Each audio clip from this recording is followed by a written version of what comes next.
alunos do Paraná! Tudo bem com vocês? Eu sou a professora Carol, o nosso amigo intérprete é o Natan e a gente está aqui para mais uma aula de zoologia. Olha que legal! Na aula passada, vocês aprenderam quem são os plateumintes. E eu falei para você que tinham plateumintes de vida livre e plateumintes parasitas. Hoje a gente vai estudar quem são esses parasitas e o que eles podem causar nos hospedeiros. Para começar nossa aula, vamos conhecer quais os objetivos com tudo isso. A gente vai relembrar quem são esses organismos, esses plateumintes, e a gente vai conhecer todas as doenças, as formas de prevenir, os sintomas de algumas delas, para poder ficar bem claro tudo isso na sua mente. Para ficar mais fácil, esteja com seu material, com seu caderno, para você anotar os pontos importantes e depois poder consultar na hora de fazer uma avaliação. Para relembrar, quem são os representantes desse grupo? A gente tem a planária, a tênia e o esquistossomo. Desses três, a planária é o único que não é parasita. As características desse grupo é ter o corpo achatado. Então, todos eles têm o corpo achatado dorso-ventralmente, que é naquele formatinho de pratinho. Possuem aproximadamente 15 mil espécies dentro desse grupo, então tem vários tipos de animais, não só esses aqui que eu estou te mostrando. A gente encontra eles em ambientes aquáticos, como oceanos, rios, lagos e também em lugares úmidos. Então, não necessariamente dentro da água, mas pode ser perto dela. E eles podem ser, no caso da planária, de vida livre, ou então, no caso desses dois, parasitas, que é o assunto da aula de hoje. Relembrando, a gente falou na aula passada sobre hospedeiros. E aí a gente tem um hospedeiro que é intermediário e um hospedeiro que é definitivo. Quando a gente for falar das doenças, vai ter alguns animais para a gente diferenciar esses dois tipos de hospedeiros. O hospedeiro intermediário é aquele que o animal não vai permanecer por muito tempo.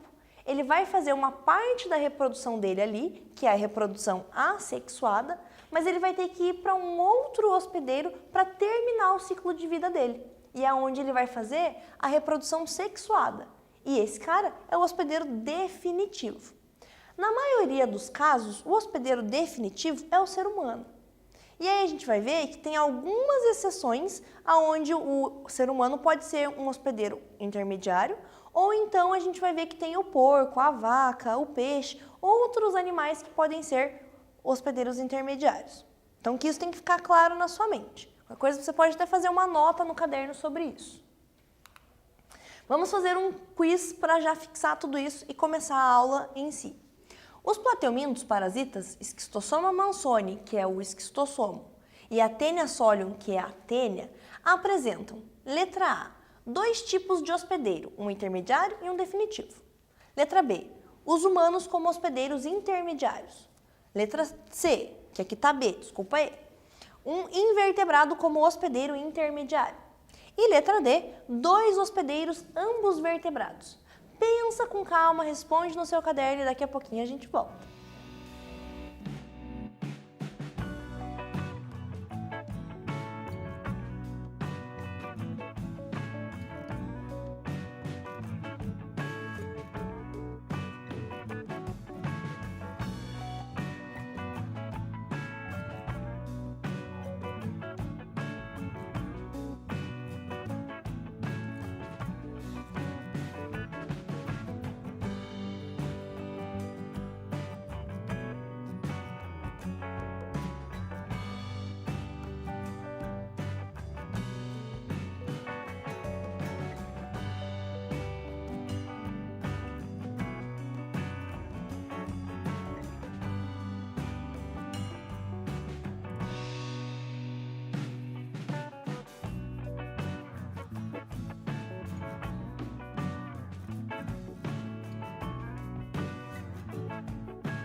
Voltamos, galera. E a resposta certa aqui é a letra A. Tanto a tênia quanto o esquistossomo, ele vai ter um hospedeiro intermediário e um definitivo. Então a gente vai falar bastante sobre isso agora.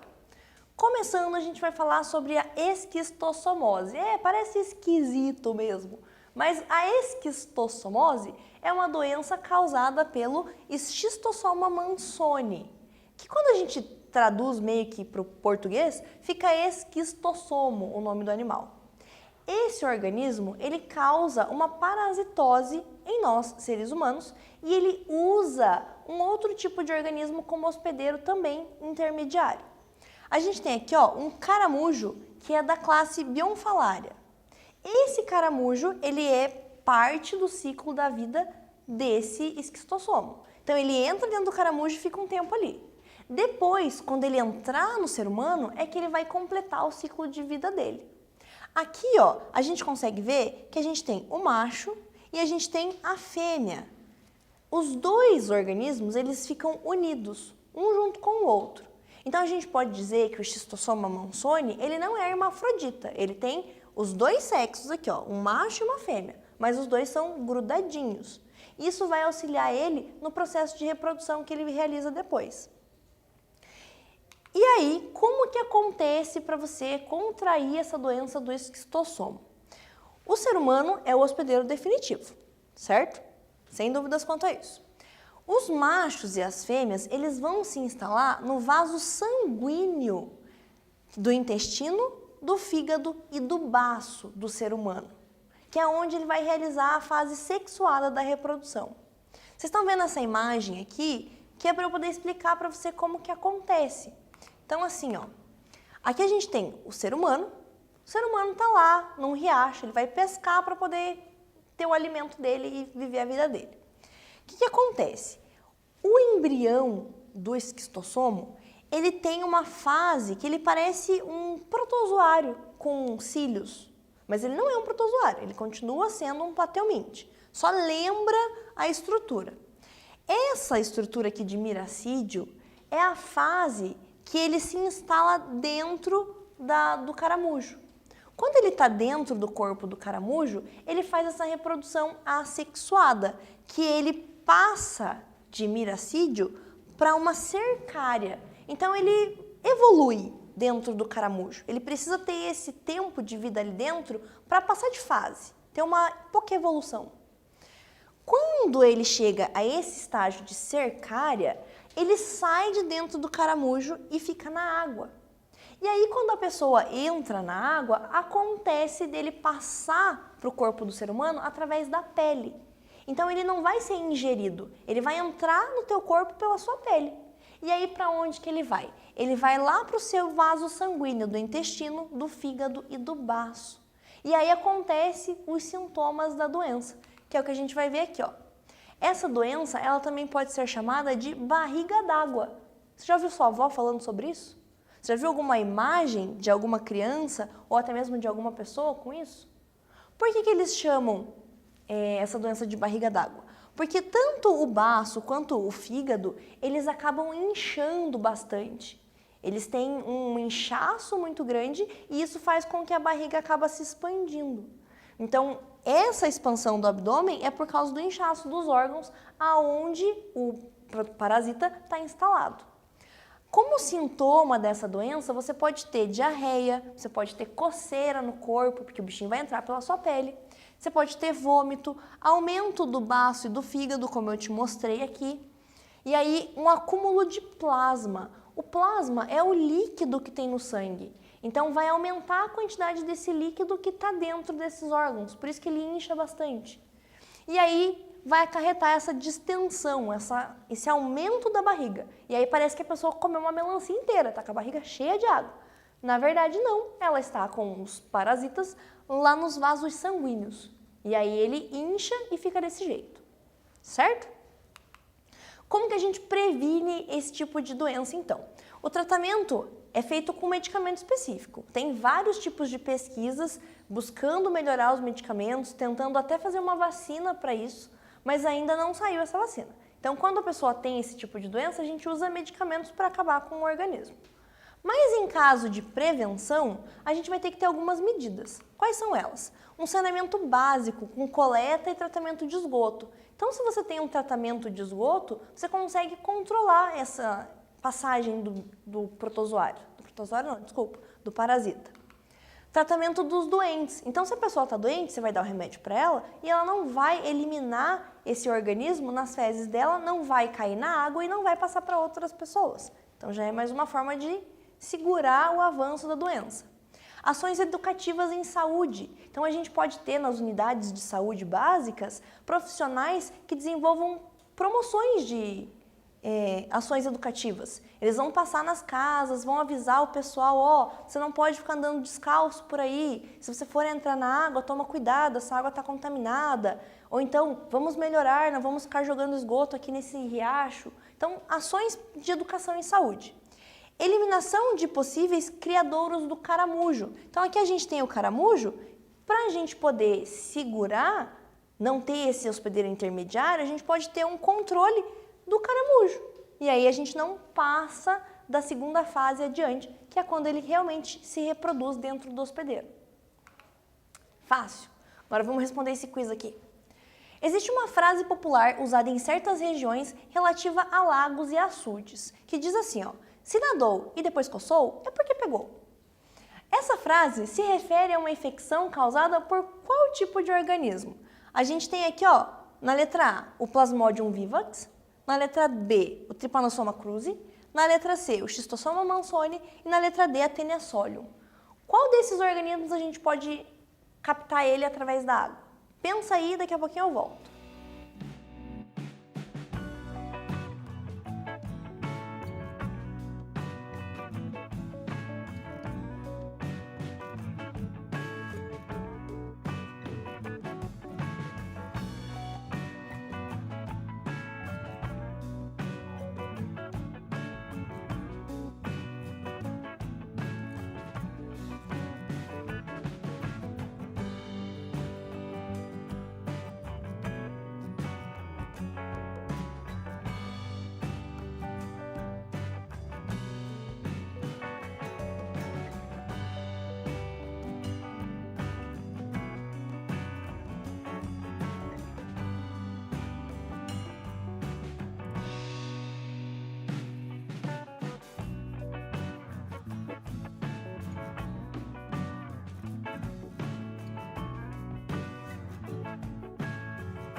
voltamos! E agora a gente vai ver que a resposta certa é a letra C. O Schistosoma monzoni é o que causa a esquistossomose, essa doença que a gente adquire de entrar na água quando a gente tem o caramujo e as fases do esquistossoma. Agora a gente vai falar da tênia, que é o outro tipo de parasita dentro dos plateumintes. Ela tem esse corpo bem comprido e aí ela vai cada vez aumentando ainda mais. A gente também chama a tênia de solitária, porque quando ela está dentro de um organismo, só está ela lá. Às vezes podem ter outras infestações por outros vermes, mas de plateuminte só vai ter uma. Então se você encontrar a tênia, você vai encontrar só uma tênia. A gente tem dois tipos de tênia, a tênia solium, que é essa aqui, e a tênia saginata, que é essa aqui. Qual que é a diferença das duas? A tênia solium, ela tem um gancho, ela tem uma cabecinha que a gente chama de scolex. Lá no scolex da solium tem gancho e tem ventosa, então ela gruda e suga. Quando a gente fala da tênia saginata, ela só tem scolex, ela não tem esse gancho na ponta. Então ela só gruda igual ventosa quando a gente gruda no vidro, mas ela não consegue perfurar tanto quanto a tênia solium. Esse tipo de organismo, ela tem esses quadradinhos aqui, ó, que a gente vai chamar de proglótide. E aí, aqui dentro é onde está as partes reprodutivas desse animal. O poro genital dele vai ser um buraquinho que vai ter em cada quadradinho desse, e ali dentro vai ter tanto um ovário quanto um testículo. Então, em cada quadradinho desse, ele consegue se reproduzir. Só que isso só vai acontecer quando ele estiver no hospedeiro definitivo. Então, vamos acompanhar aqui o próximo slide para entender isso melhor. O hospedeiro intermediário desses animais vão ser diferentes. Quando a gente falar de tênia solium, que é aquela que tem o gancho na ponta, ela vai ter como hospedeiro intermediário o porco. Quando a gente falar de tênia saginata, que não tem o gancho na ponta, o hospedeiro dela é a vaca, ou então o boi. Mas você pode usar o finalzinho do nome para lembrar. Saginata tem hospedeiro como vaca e a solium, o porco, certo? A teníase é a doença que esse animal vai causar na gente e também nos outros animais. O que acontece? Quando ela entra dentro do intestino, ela vai estar sozinha ali. Então, ela vai ser chamada de solitária. Quando ela estiver no intestino, ok. Não que seja ok você ter um bicho no seu intestino, mas ela pode entrar em outros tecidos. E é aí que está o problema, o perigo do negócio. Quando a gente fala de teníase, a gente vai ter esse tipo de infestação causada pela ingestão de carne de boi ou de porco que esteja com a larva desses organismos. Então, lembra que eu te falei que o porco e o boi ou a vaca são hospedeiros intermediários.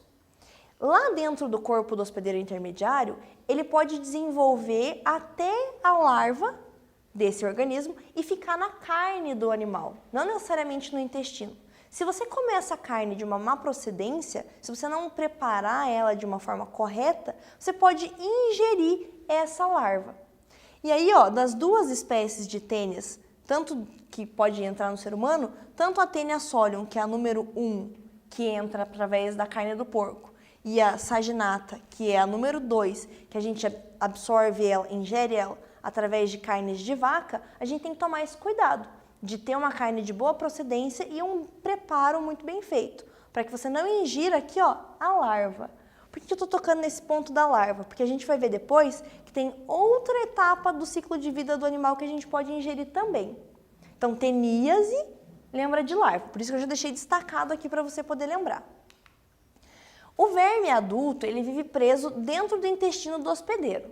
E aí ele vai usar esses ganchos e essas ventosas que ele tem lá na cabeça para poder se fixar. E aí ele aproveita que ele está fixo e já vai sugando os nutrientes de dentro do intestino. Porque é no intestino onde a gente tem a absorção de nutrientes, de todo o alimento que a gente ingere.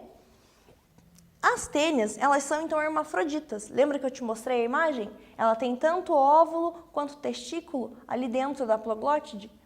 E aí, cada vez que ela estiver pronta dentro do intestino humano, ela vai liberar essa proglótide com os próximos representantes dela prontos e formados para poder infestar outra pessoa. Esse animal ele faz um tipo de reprodução sexuada dentro do nosso corpo, por autofecundação. Como assim?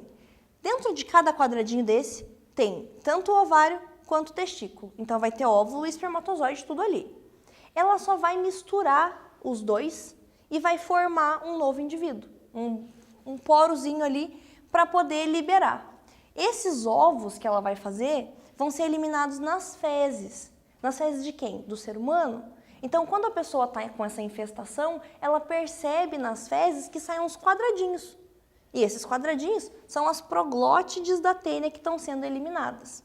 E eles podem contaminar tanto a água quanto o ambiente, se você não tiver um saneamento básico. Só para lembrar aqui, ó, na cabeça dela é onde tem essas estruturas que ela usa para se fixar.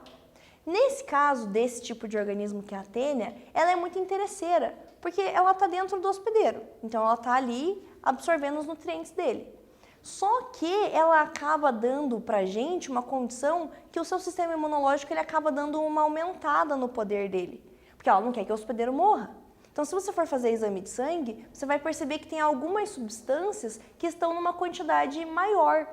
Porque esse animal está fazendo você produzir mais condições para você ficar bem. E aí ele te engana, mas na verdade ele está querendo absorver seus nutrientes. Quais são os sintomas da teníase? Diarreia, cansaço, alterações no apetite, emagrecimento e dor abdominal. Porque você vai ter um negócio ali te sugando na barriga. E aí agora vamos fazer um quiz sobre isso só para dar uma quebrada aqui nesse negócio.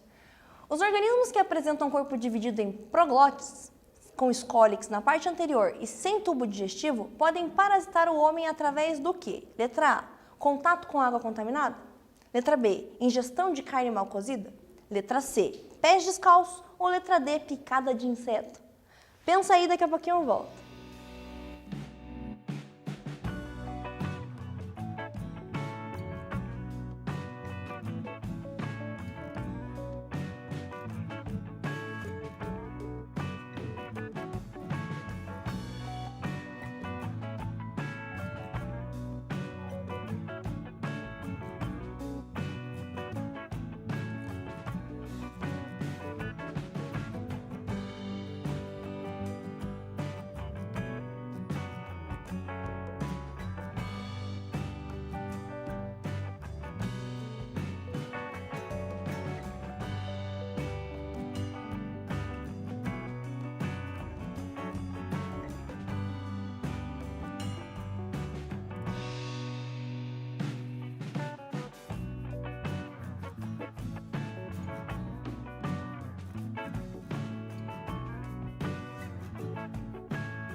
Voltamos, galera. E a resposta desse exercício é a letra B. A gente tem que tomar cuidado com o tipo de carne que ingere para não se contaminar com esse tipo de parasita.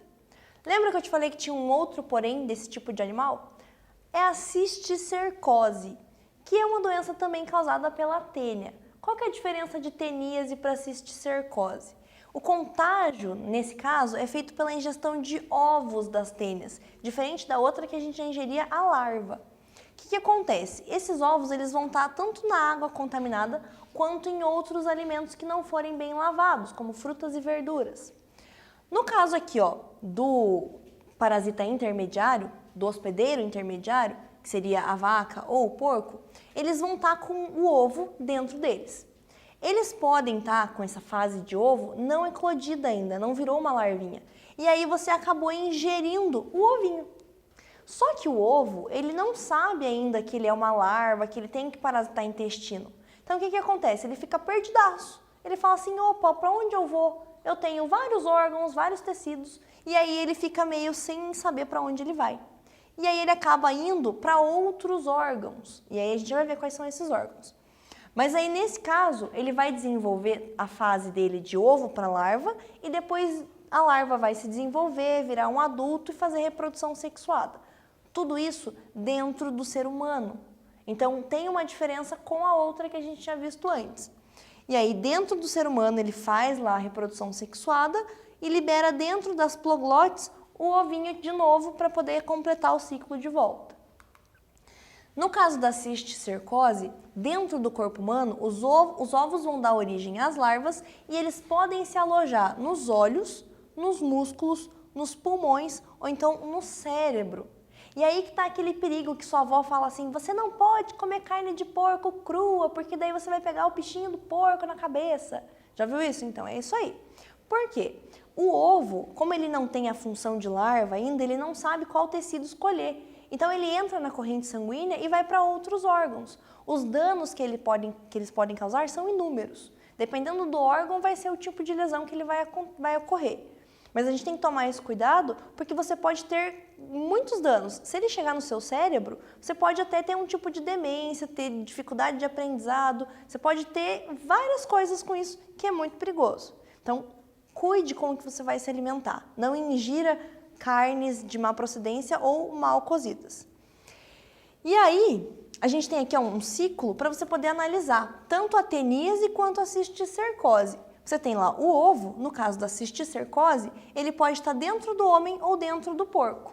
E aí que ele vira uma larva. Depois disso, ele vai para outros tecidos, tanto do cérebro, dos olhos, do intestino.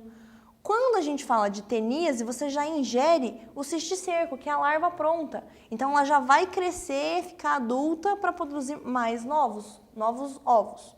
Então esse ciclo aqui é bem bacana para você copiar no seu caderno depois. Fica a dica. Quais são as medidas de prevenção de tudo isso? A gente pode ter saneamento básico, assim como disquistossomose, controle sanitário de carnes, então os açougues cuidarem bem disso, cuidar dos animais que são abatidos, educação sobre saúde e higiene. Quer mais educação sobre saúde e higiene do que a gente está tendo agora na pandemia? Você lava a mão o dia inteiro, você tem que lavar bem todos os alimentos que chegam na sua casa, você tem que tomar seu banho, lavar sua mão todo dia. Então, saúde e higiene é o que há para tudo. Além disso, tratamento adequado dos doentes. Quando a pessoa estiver doente, ela vai ter que tomar os remédios, passar por todos os procedimentos para melhorar. Na prevenção da cisticercose, também se inclui a higienização de frutas e hortaliças, porque o ovo pode estar em outras partes, não só na carne. Então, é muito importante ter todos esses cuidados. Agora, mais uma atividade para a gente fixar tudo isso. Sobre as doenças que estudamos hoje, diga como se chamam os pateuminos que causam as patologias abaixo. Patologia é doença. Então, letra A, teníase. Quem que causa? Letra B, esquistossomose. Quem que causa? Responde aí, daqui a pouquinho eu volto.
Voltamos!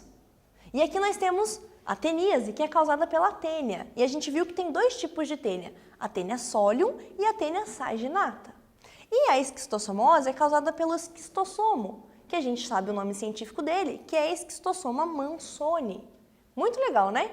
Agora, mais uma atividade para você aí que está gostando desse assunto. Para quem não está gostando também, mais uma atividade. Observe as frases e responda V para as que forem verdadeiras e F para as que forem falsas. Então você vai analisar as frases aqui, eu vou deixar você fazer sozinho, porque você é demais, e daqui a pouquinho eu volto para saber se você conseguiu responder.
Voltamos, galera. Tava difícil? Capaz, não tava não. Bora corrigir aqui e ver se você fez certas respostas. A letra A dizia assim, ó. A esquistossomose pode ser transmitida se uma pessoa levar a mão à boca e nela houver ovos de esquistossomo. Essa frase é falsa, porque a esquistossomose a gente adquire quando entra na água que tem lá os ovos e as larvas. A letra B dizia que a carne do porco contaminada e mal cozida pode transmitir a esquistossomose. É falsa, porque a carne mal cozida ou contaminada transmite cisticercose ou teníase. A letra C dizia que transfusão de sangue favorece a transmissão de teníase. E é falsa, porque a gente nem falou de transfusão de sangue. A transmissão disso daqui se dá através da ingestão de carnes, que não são de boa procedência. E a letra D diz que para ajudar a prevenir a cisticercose, é importante tomar água tratada e não comer verduras e frutas mal lavadas. É uma forma de prevenção que a gente viu que serve para as 3 doenças desse grupo. Bem interessante, não é mesmo? Agora chegamos naquele momento de relembrar tudo que é importante. Se dedique, use todos os meios que você tem para aprender nesse momento. Terceiro trimestre, galera, tá acabando, foi difícil, mas a gente tá aqui, a gente vai dar conta. Responde aquela atividade de chamada que tem lá no Classroom. Se você não tem acesso ao Classroom, vai na escola e busca atividade. Não esquece que tem dia para entregar. Entrega no dia certo e assim vai ficar tudo tranquilo. Tem aqui mais uma tirinha para você, a gente gosta de tirinhas, falando sobre esse assunto. O dono do Garfield chega para ele e fala assim: Liz e eu fomos jantar e depois assistimos a uma palestra de veterinária. O título era O Ciclo de Vida da Tênia. Aí ele pensa, né? Eu não devia ter pedido espaguete, porque tênia e espaguete é meio parecido. E daí o Garfield pensa: putz, estamos com fome de novo. E estamos com fome de novo, mas enfim. Chegamos a esse momento de dizer tchau. Continue se dedicando, tenha uma rotina saudável, se alimente bem. Lave bem as mãos, cuide dos recursos que nós temos. Assim a gente consegue ter uma pandemia mais saudável. A próxima aula a gente vai continuar falando sobre esses assuntos de zoologia e eu espero que você esteja gostando. A gente se encontra na próxima aula de ciências. Até mais!